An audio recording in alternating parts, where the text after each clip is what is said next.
यह विषय अत्यंत रोचक और रहस्यमयी है, जिसमें सनातन धर्म और क्वांटम भौतिकी के माध्यम से समय यात्रा की संभावनाओं को समझने का प्रयास किया जाएगा। आधुनिक विज्ञान में आइंस्टीन का सापेक्षता सिद्धांत समय के विस्तार को दर्शाता है, जबकि प्राचीन हिंदू ग्रंथों में समय की अवधारणा बहुत अधिक विस्तृत और अद्भुत ढंग से प्रस्तुत की गई है। सनातन धर्म में समय को सीधी रेखा लिनियर टाइम के बजाय चक्रीय माना गया है, जो भूत, भविष्य और वर्तमान की निरंतरता को दर्शाता है। इस लेख में हम ब्रह्मा के दिन और रात के गणितीय गणना, महाभारत में वर्णित समय यात्रा की घटनाओं और वेदों में समय की अद्भुत अवधारणा को आधुनिक भौतिकी के दृष्टिकोण से समझेंगे। ब्रह्मा का समय और आइंस्टीन का समय विस्तार। सनातन धर्म में समय के विभिन्न स्तरों का उल्लेख किया गया है। हमारे लिए एक दिन 24 घंटे का होता है, लेकिन देवताओं के लिए एक दिन का अर्थ कुछ और ही है। भगवत पुराण और विष्णु पुराण के अनुसार ब्रह्मा के एक दिन, कल्प, में 4.32 अरब मानव वर्ष होते हैं और इसी तरह उनकी एक रात भी 4.32 अरब मानव वर्ष की होती है। इसका अर्थ यह हुआ कि जब ब्रह्मा के लिए केवल एक दिन बीतता है, तब पृथ्वी पर लाखों करोड़ों वर्ष बीत चुके होते हैं। यदि हम इसे आइंस्टीन के सापेक्षता सिद्धांत से जोड़कर देखें, तो यह समय विस्तार का ही एक रूप है। आइंस्टीन के अनुसार यदि कोई वस्तु प्रकाश की गति के करीब यात्रा करती है, तो उसका समय धीमा हो जाता है।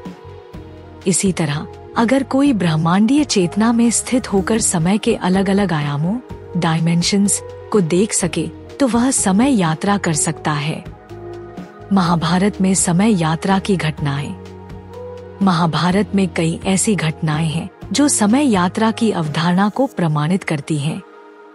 सबसे प्रसिद्ध घटना राजा काकुदमी और उनकी पुत्री रेवती की है। इस कथा के अनुसार काकुदमी अपनी पुत्री रेवती के लिए योग्य वर खोजने के लिए ब्रह्मलोक गए। वहां उन्होंने ब्रह्मा को अपने सामने वीणा बजाते हुए पाया और उनका इंतजार करने लगे।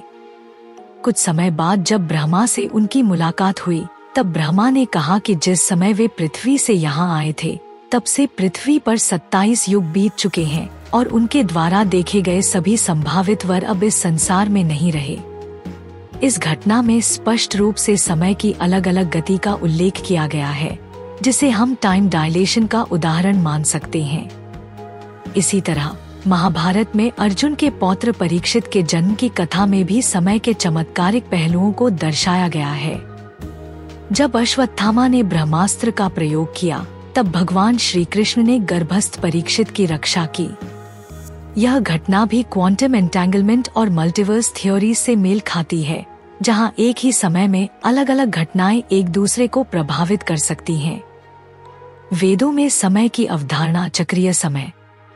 सनातन धर्म में समय को रेखीय न मानकर चक्रीय माना गया है। वेदों और उपनिषदों में यह वर्णित है कि समय अनंत है और यह विभिन्न चक्रों में चलता है।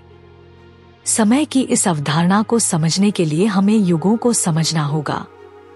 सतयुग 17,28,000 वर्ष, त्रेतायुग 12,96,000 वर्ष, द्वापर युग 8,64,000 वर्ष, कलियुग 4,32,000 वर्ष।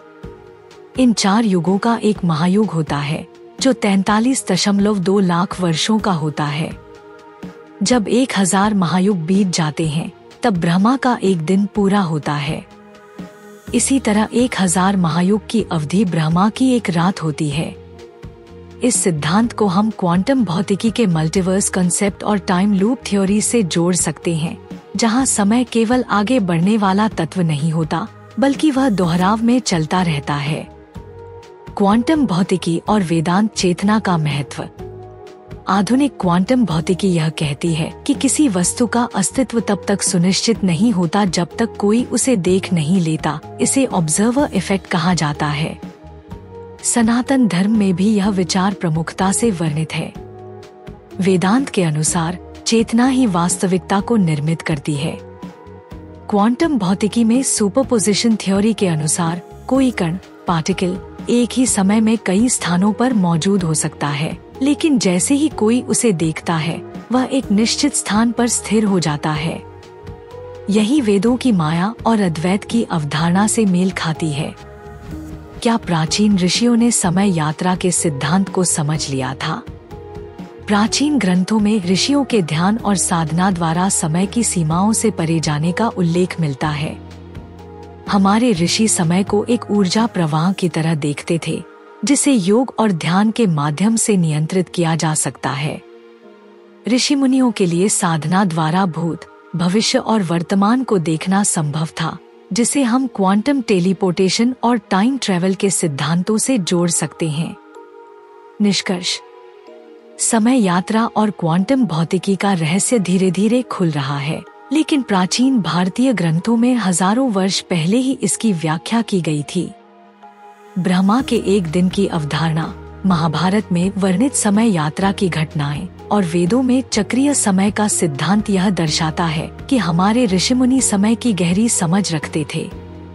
आधुनिक विज्ञान भी अब इस दिशा में आगे बढ़ रहा है और क्वांटम भौतिकी, मल्टीवर्स थ्योरी और टाइम डायलेशन के माध्यम से सनातन धर्म की अवधारणाओं को प्रमाणित कर रहा है। क्या समय यात्रा वास्तव में संभव है? क्या प्राचीन ऋषियों ने विज्ञान से पहले ही इसे खोज लिया था? यह रहस्य अभी भी बना हुआ है, लेकिन यदि हम प्राचीन वेदों और उपनिषदों का अध्ययन करें, तो हमें भविष्य के कई गूढ़ रहस्यों के उत्तर मिल सकते हैं। टाइम ट्रैवल, जिसे आधुनिक विज्ञान में एक काल्पनिक या सैद्धांतिक अवधारणा माना जाता है, वास्तव में सनातन धर्म में हजारों वर्षों से गहराई से वर्णित है। आधुनिक वैज्ञानिक आइंस्टीन, स्टीफन हॉकिंग और अन्य भौतिकविद इस रहस्य को समझने की कोशिश कर रहे हैं, लेकिन वेदों और पुराणों में पहले ही समय की जटिलता को समझाया गया था। यदि हम वेदों और उपनिषदों में वर्णित समय की अवधारणा को देखें, तो हमें पता चलेगा कि हमारे ऋषियों ने समय को केवल एक सीधे रेखीय रूप में नहीं देखा था, बल्कि इसे चक्रीय और बहुस्तरीय रूप में समझा था। यह ठीक वही अवधारणा है जो आज क्वांटम फिजिक्स में पैरेलल यूनिवर्स और मल्टीवर्स थ्योरीज के माध्यम से बताई जा रही है। ब्रह्मा के समय की गणना हमें यह बताती है कि समय का अनुभव हर स्थान पर अलग अलग हो सकता है, जो ठीक आइंस्टीन के टाइम डायलेशन के सिद्धांत से मेल खाता है। महाभारत में राजा काकुदमी और रेवती की कथा हमें यह दर्शाती है कि पृथ्वी के बाहर जाने से समय की गति बदल सकती है। ऋषि मुनियों के ध्यान और साधना से वे भूत, भविष्य और वर्तमान को देख सकते थे, जो क्वांटम टेलीपोर्टेशन और नॉन लोकल रियलिटी से जुड़ा हो सकता है। आधुनिक विज्ञान अब धीरे धीरे उन रहस्यों को उजागर कर रहा है, जिन्हें वेदों और उपनिषदों में हजारों साल पहले बताया गया था। लेकिन मुख्य सवाल यह उठता है, क्या हम इस ज्ञान को सही ढंग से समझने के लिए तैयार हैं? क्या हमारी आधुनिक दुनिया एक बार फिर से उन्हीं प्राचीन सिद्धांतों की ओर बढ़ रही है, जिन्हें ऋषियों ने पहले ही खोज लिया था? यह रहस्य जितना गहरा है, उतना ही अद्भुत भी है। सनातन धर्म का विज्ञान केवल आध्यात्मिकता नहीं, बल्कि गंभीर भौतिकी और ब्रह्मांडीय सिद्धांतों का प्रतीक है। इस ज्ञान को और अधिक लोगों तक पहुंचाने के लिए वीडियो को लाइक करें, शेयर करें और अपनी राय कमेंट में बताएं। मुझे अल्फाटब क्यों पसंद है?